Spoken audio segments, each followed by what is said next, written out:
Assalamualaikum warahmatullahi wabarakatuh. Yang saya hormati Bapak Ma'assobirin, dosen pengampu mata kuliah profesi keguruan, dan teman-teman semua yang saya banggakan. Kami dari kelompok 8, ada saya Isrofiah, ada Mbak Farah Ayu Futuhiyah, dan Mbak Naura Rizky Lutfiah. Di sini kami akan mempresentasikan dengan materi kompetensi, skill, dan tuntutan guru di negara maju. Keberadaan guru di negara maju. Sebuah bangunan akan kokoh jika pondasi bangunan tersebut kuat. Demikian pula dalam dunia pendidikan.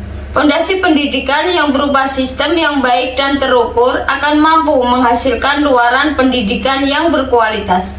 Di berbagai negara maju, sistem pendidikan yang dibangun seringkali bersumber dari ajaran-ajaran dan ideologi yang berlaku di masyarakat. Beberapa negara Asia Timur seperti Jepang, Cina, dan Korea Selatan, sistem pendidikan yang dibangun banyak bersumber dari ajaran Konfusianisme. Sementara di beberapa negara Eropa dan Amerika, sistem pendidikan yang dibangun bersumber dari prinsip liberalisme. Hasil studi tersebut menyimpulkan bahwa pengeluaran biaya adalah hal penting, tetapi tidak sepenting memiliki budaya yang mendukung pendidikan. Biaya adalah ukuran yang mudah terukur, tetapi dampak yang lebih kompleks dalam mendukung kualitas pendidikan adalah perilaku masyarakat dalam memandang peranan pendidikan itu sendiri. Kesuksesan negara-negara Asia, misalnya seperti yang banyak berlaku di Jepang dan Korea Selatan, merefleksikan nilai tinggi pendidikan dan pengharapan orang tua terhadap kesuksesan hasil pendidikan anak-anak mereka. Budaya kerja keras dan menegakkan disiplin yang ketat merupakan kunci keberhasilan pembangunan sistem pendidikan di Jepang dan Korea Selatan. Di Jepang, jumlah mata pelajaran yang sedikit dan buku pegangan yang tipis membuat anak didik tidak merasa terbebani untuk belajar, sehingga materi pelajaran sangat mudah untuk dicerna oleh anak didik. Lulusan dari pendidikan formal benar-benar bisa diandalkan. Pemerintah Jepang juga memberikan kemudahan-kemudahan pendidikan formal dengan menggratiskan biaya pendidikan dan memberikan fasilitas yang sangat bagus dalam segala bidang, baik untuk pengembangan intelektual maupun skill bagi anak didik. Sementara di Korea Selatan, pembelajarannya menerapkan teknologi tinggi dengan memberikan akses internet berkecepatan tinggi di setiap sekolah. Masyarakat Korea menganggap guru memegang posisi yang berharga dan tinggi karena Korea menanamkan bahwa pendidikan adalah hal yang utama. Akibatnya Korea benar-benar menjunjung tinggi para guru. Berbeda halnya dengan pembangunan sistem pendidikan di Jepang dan Korea Selatan. Sistem pendidikan di Finlandia mengutamakan pembentukan kualitas tenaga pendidik yang berkualitas terbaik, minimal magister atau S2. Profesi guru sendiri adalah profesi yang sangat dihargai, sehingga guru ditempatkan sebagai profesi yang harus mendapatkan pendidikan dan pelatihan terbaik.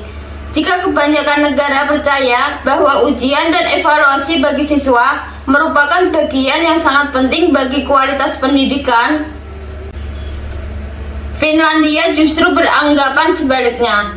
Testing itulah yang menghancurkan tujuan belajar siswa. Semua siswa dibimbing menjadi pribadi yang mandiri, mencari informasi secara independen. Karena dengan adanya banyak pendekatan, membuat para siswa akan merasa tertekan dan suasana belajar tidak menyenangkan. Kehebatan dan keberhasilan sistem pendidikan di Finlandia adalah gabungan antara kompetensi guru yang tinggi, sistem pendidikan yang terukur, dan dukungan yang besar dari pemerintah, terutama penyediaan biaya pendidikan. Lalu, bagaimana halnya dengan sistem pendidikan yang berlaku di beberapa negara barat lainnya seperti Inggris, Amerika, Kanada, dan Australia? Secara umum, sistem pendidikan yang berlaku di negara-negara tersebut memiliki kemiripan satu sama lainnya. Misalnya di Inggris, sistem pendidikan yang berlangsung memiliki standar pendidikannya yang tinggi, sehingga tidak mengherankan jika Inggris menjadi rumah bagi beberapa universitas terkenal di dunia. Penyelenggaraan sistem pendidikan di Inggris pada umumnya lebih menekankan pada aktivitas praktek daripada teori. Keunggulan sistem pendidikan di Inggris yaitu menganut pola presematik, itu artinya bahwa kurikulum mata pelajaran yang diajarkan tidak terlalu banyak yang dipelajari dan siswa akan lebih terfokus dan terspesialisasi sehingga akan lebih dapat memahami dan memaknai apa yang diajarkan. Selain itu, siswa-siswa dalam belajar tidak seperti bayi yang mendapatkan tekanan selama bersekolah. Metode pengajaran yang digunakan di Inggris bertujuan untuk mempersiapkan murid dengan keterampilan yang diperlukan di pasar global. Sekolah menyediakan berbagai macam jurusan yang dapat dipilih sesuai dengan kebutuhan dan kemampuan murid. Sedikit berbeda dengan Inggris yang menganut sistem sentralisasi, sistem pendidikan yang berlangsung di Amerika, Kanada, dan Australia bersifat desentralisasi di mana penanggung jawab utama semua urusan pendidikan adalah Departemen Pendidikan, sedangkan urusan sehari-hari diserahkan penuh pada tiap negara bagian. Bagi ketiga negara tersebut, tujuan terpenting dalam pendidikan mereka adalah pencapaian kualitas mutu pendidikan, namun prinsip kesetaraan atau equality dan kebebasan atau freedom merupakan poin penting selanjutnya yang wajib ada pada kurikulum. Kedua prinsip ini merupakan landasan bagi pengembangan pendidikan multikultural di berbagai jenjang pendidikan di ketiga negara tersebut. Saat ini, siswa-siswa dari berbagai etnik dan agama dapat memperoleh kesempatan belajar yang sama, bahkan beberapa siswa imigran seringkali memperoleh bimbingan khusus dalam kemampuan berbahasa. Profesi guru di Jepang. Salah satu agenda reformasi pendidikan di Jepang adalah peningkatan kualitas tenaga pendidik di tingkat pendidikan dasar dan pendidikan menengah. Dalam rencana reformasi yang disusun National Commission of Education Reform atau NCER yang dituangkan dalam The Rainbow Plan pada tahun 2001, poin kelima menyatakan bahwa tenaga guru yang profesional dihasilkan melalui berbagai cara, di antaranya dengan pemberlakuan evaluasi guru, pemberian penghargaan dan bonus kepada guru yang berprestasi, juga suasana kerja yang kondusif untuk meningkatkan etos kerja guru, dan pelatihan bagi guru yang kurang cakap di bidangnya. Sebagai bentuk pelaksanaan keputusan tersebut, Central Education Council mengeluarkan kebijakan berupa Shinkyoka Seido atau sistem evaluasi guru yang baru pada tahun 2002 dan Kyoinmenkyu Kousin Seido atau pembaruan sertifikasi mengajar pada tahun 2006. Profesi guru di Indonesia. Pengembangan kompetensi profesional guru merupakan kegiatan yang dilakukan secara berkelanjutan dalam rangka menjamin keterlaksanakannya kegiatan dengan konsisten. Pendidik dalam Islam adalah sebagai murabi, mu'alim, dan mu'adib sekaligus. Murabi mengisyaratkan bahwa guru agama harus orang yang memiliki sifat-sifat robbani, yaitu nama yang diberikan bagi orang-orang yang bijaksana, terpelajar dalam bidang pengetahuan tentang akhlak. Di samping itu juga memiliki sikap tanggung jawab, penuh kasih sayang terhadap peserta didik. Pengertian mu'alim mengandung konsekuensi bahwa mereka harus mu'alimu atau ilmuwan, yakni menguasai ilmu teoretik, memiliki kreativitas, komitmen yang tinggi dalam mengembangkan ilmu, serta sikap hidup yang selalu menjunjung tinggi nilai-nilai ilmiah di dalam kehidupan sehari-hari.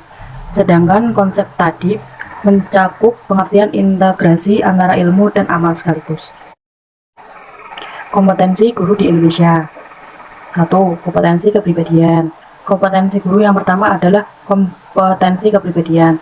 Kompetensi kepribadian adalah kemampuan personal yang dapat mencerminkan kepribadian seseorang yang dewasa, arif, dan berwibawa, mantap, stabil, berakhlak mulia, serta dapat menjadi teladan yang baik bagi peserta didik. 2. Kompetensi pedagogik.